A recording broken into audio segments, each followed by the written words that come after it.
everyone. Give it up for Elaine. Yeah. All right, y'all.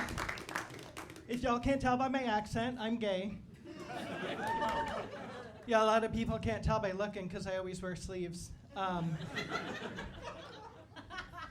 don't want to be gay anymore.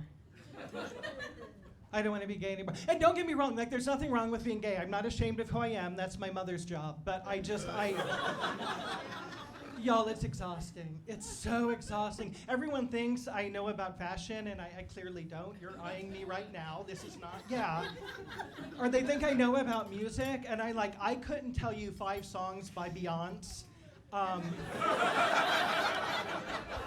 I have never seen a movie with Lady Gaga. I'm exhausted. And however anyone wants to live their life, like I will march for you, I'll sign your petition, I'll vote. But are there any queer people here tonight? Y'all, can we stop adding letters to the LGBTQ thing? Because no, honestly, nobody tells me what they mean anymore. It's not in the newsletter. I have no idea. And now we're freaking repeating letters, people. It's like LGBTQIAA, which is, I guess, for gay alcoholics. I don't know. And it's too much, and I'm exhausted. And I gotta be honest, I miss just being a faggot. Oh no, I can say that. That was my father's nickname for me growing up. I'm reclaiming it.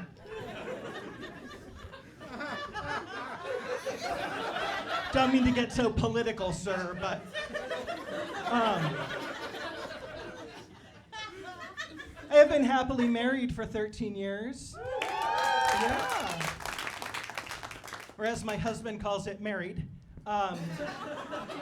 I married so far above my station in life. I married so far beyond what I deserve. Are you two married? He's my son. I'm from Indiana. That still flies down there. But I was gonna say, like, if you're married, yeah, you get it. You married above because she's beautiful. So yeah, I married so far above. My husband is great. My husband is so great. The only thing he can't do is cook, clean, sew, load the dishwasher in a timely manner, and put the goddamn toilet paper on the roll the right way. But everything else, he's amazing. He turned to me the other day, and we're both getting older. I'm 49. You don't look it. No, that's thanks. I don't have a son to make me look younger. So my husband and I keep trying to have kids, but every time they're born, they look like shit.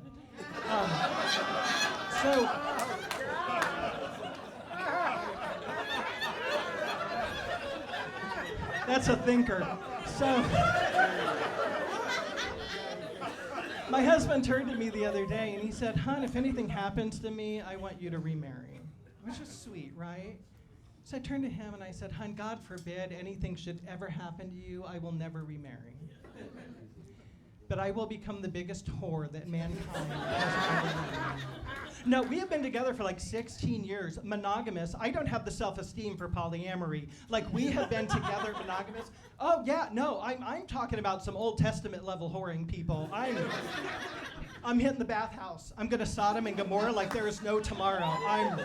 Thank you.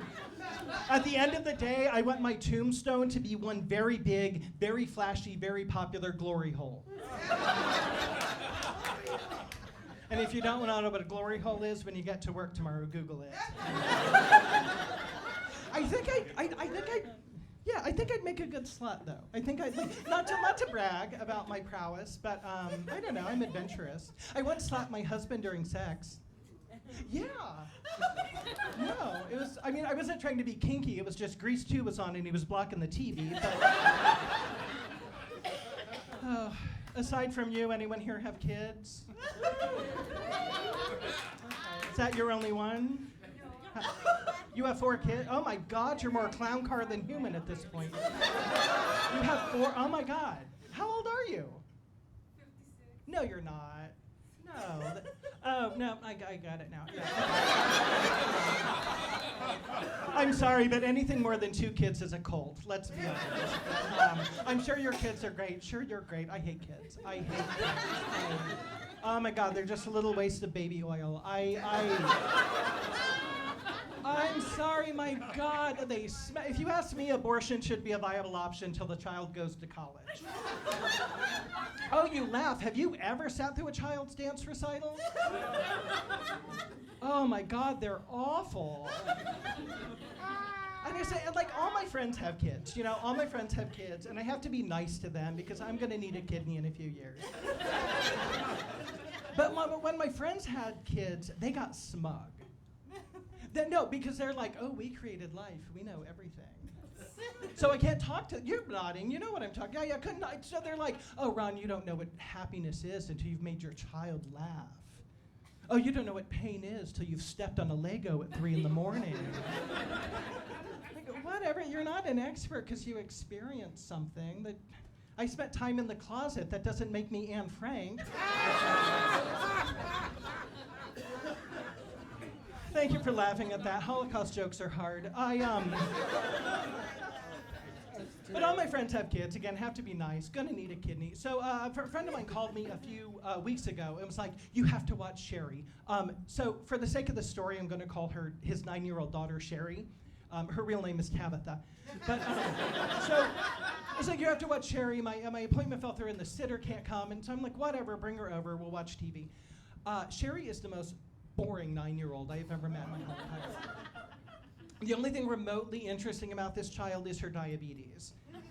So, so she gets there to the house, she plops on the couch, she turns on the TV, she picks the most boring movie to watch, which is Ratatouille. Oh, whatever. Yes, if you pull a twink's hair, he'll do what you say. We don't need a whole movie about it. Google twink after glory hole. Gotcha. So we're sitting there, and Sherry's freebasing her insulin while we're watching this twink learn to cook. And in the middle of the movie, she turns to me, and she's like, hey, Ron, this is called Star Wars.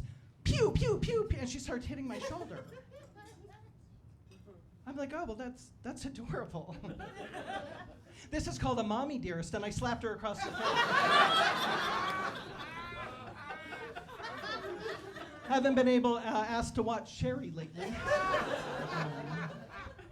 I'm originally from a small farm town in Indiana. My family is from Tennessee. I moved to Chicago. I'm basically gay Moana.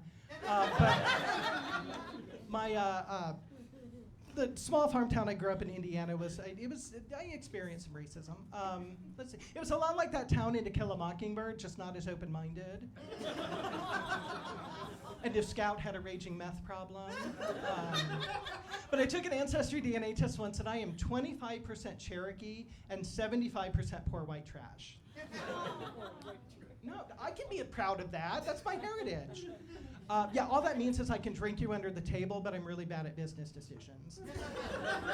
But like a couple months ago, for whatever reason, my husband brought home those over-the-counter DNA tests that you take.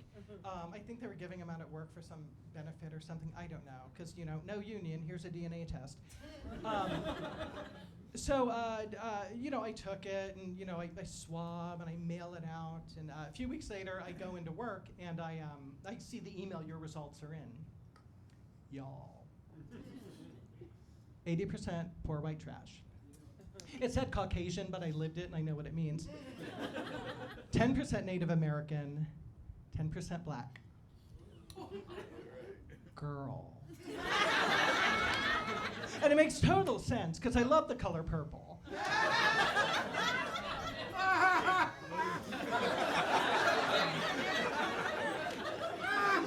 And I'm always running late. So I told my boss, I'm like, hey, this is going to kill my family, and I'm going to be there for it. So I need to kill the racist family members. I need to go get a second opinion. So I told my boss, I'm like, I got to go. I got to get a test, and I need to get a new test so I can get a second opinion. And she was like, no, you actually have to stay and work your shift. And I'm like, well, no, actually, all I have to do is stay black and die. And so.